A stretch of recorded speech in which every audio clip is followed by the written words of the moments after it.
What's up guys, Houndish here, and today we're jumping in with a Season of the Wish video, and in this one we're going to focus on the core Season Exotic. This is the Exotic Mission Reward that we're going to get access to as part of Season 23, and so we'll cover everything that we know about the Wishkeeper Exotic Bow, and we can see all of the bonuses for it, including upgrades for the weapon, and this will be yet another craftable exotic that has a handful of different catalyst refits. And so immediately it's obvious that we'll be working on upgrading this weapon over the course of a few weeks. So we'll talk about all of the new details that we have there, but also the exotic mission itself, the destination, and some of the follow-up quests that we'll take part in order to upgrade the weapons. So as always, I hope this one is interesting, guys. If it is, a rating down below really does help us out on the channel. I figured it was one worth talking about in a bit more detail, since it will be sort of one of the pieces of pinnacle content overall this season. So hope you guys enjoy it, and now let's jump into it. And first up, the thing that I wasn't really anticipating, but Bungie have spoken pretty openly about the arrival of this mission, and it's called Star-Crossed.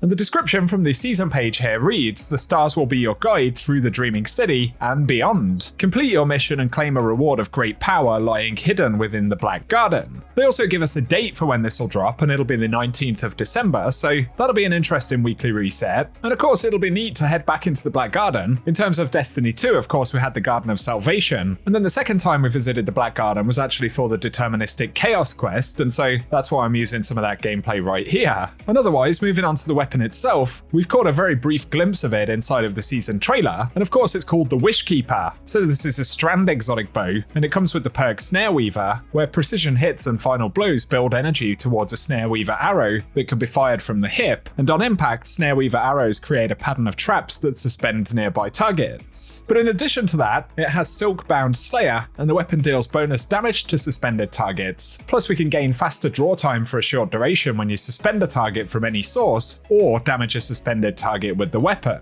And we can see in some of that gameplay the sort of pattern of traps that Bungie refer to, and they spread out across the ground before suspending the targets in the air. It's also worth quickly mentioning here that as always, we can expect to see an exotic ornament for the weapon. This is called the Immaterial Messenger. It's a pretty nice one. It will be a silver only purchase as far as I know this season, as that ornament isn't listed as a Bright Dust sale, so just keep it in mind if you want it this season, you'll have to pick it up with silver, although we can almost guarantee that it will be available for Bright Dust in future seasons. But back to the sandbox side of the weapon, it turns out that this will be yet another craftable exotic. So like we've seen with other crafting exotics, it will have multiple intrinsic upgrades. So there's the base version of Snare Weaver, but then Snare Weaver 2, 3, and 4 can be earned for the weapon as well, with Snare Weaver 2 granting 5 stability and handling, but then we can see Snare Weaver 3 bumps up the stability to +10, with handling and reload speed being bumped up by 5, and Snare Weaver 4 granting +10 on all of those stats. So firstly, the intrinsic upgrades will grant some small bonuses to those stats, but additionally, we'll get catalyst refits for this weapon as well. So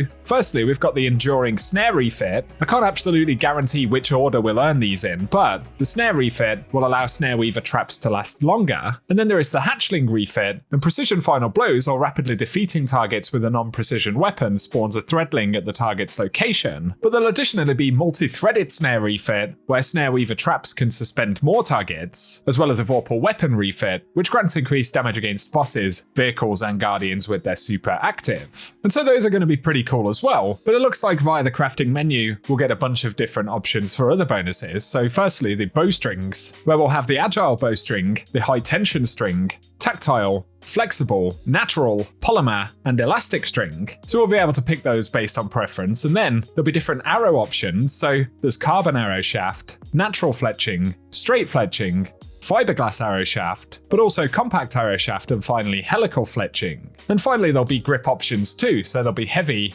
Polymer, Smooth, and Textured grip available on the weapon too. So it will be interesting to play around with those. Obviously, interest in the weapon overall will depend on how strong it turns out to be at base, really. But I think in particular, the multi-threaded and enduring snare refits could be pretty good. And with previous crafted exotics, the different refits have come out week over week by revisiting the exotic mission. It looks like this time around, there'll be separate exotic quests for each of the refits. So there's a quest called Constellation Lock. And looking at the objectives, firstly, we need to travel to the Dreaming City, and then the Shrine of Keres to find the source of the celestial anomaly, before revealing a hidden message and collecting an inscription. And then the very last step on all of these quests is classified, so that is potentially where we'll need to jump back into the exotic mission. And we can see from looking at Constellation Pair, collecting hidden messages and inscriptions for all of the quests will be a sort of key feature, with different areas of the Dreaming City required to be visited in order to find them. So that's kind of how things will run. Starting December 19th, we'll get the initial Star-Crossed mission, and we'll be able to earn the base weapon. Possibly in that same week, we'll be able to rerun the mission and get access to the first of the Catalyst quests, and then I would assume that the following week we'll get the second Catalyst quest, week 3 will be the third Catalyst quest, and obviously on the 4th week we'll get that final Catalyst, which will be sometime in early January. And for now, that's everything we know about the Wishkeeper exotic bow, but I thought it was worth a preview, since these sort of exotic missions are pretty much in the top few pinnacle bits of content and things that players look forward to in a given season. So considering that, and the fact that Bungie have been fairly open about the fact that we're getting an exotic mission this season, I figured we may as well jump in. So there we go, guys. I hope as always you've enjoyed the video. Definitely give us your thoughts on the exotic weapon down below. Of course, we haven't used it yet, but any initial impressions based on the gameplay and the perk descriptions, I would certainly be curious to hear about from you guys. Totally separate thing from the Wish quest right here, but rewatching some of the deterministic chaos mission footage, I realized how terrible my voice was in that first couple of days of Lightfall. I had an absolutely stinking cold,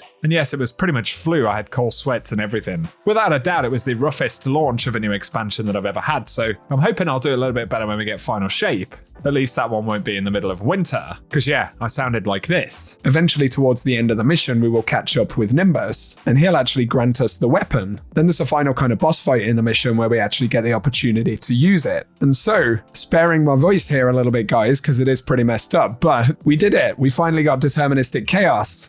Pretty dicey, wasn't it? It was almost a meme that I completely lost my voice just about in the first couple of days of a season, which isn't great when you have to do a lot of talking. Anyway, that's just a random side note thing that I'm remembering right now. Cheers for tuning in, guys. As always, the support on the channel means a lot, and whatever you get up to, I hope you have an awesome day. You may find it a place most unwelcoming.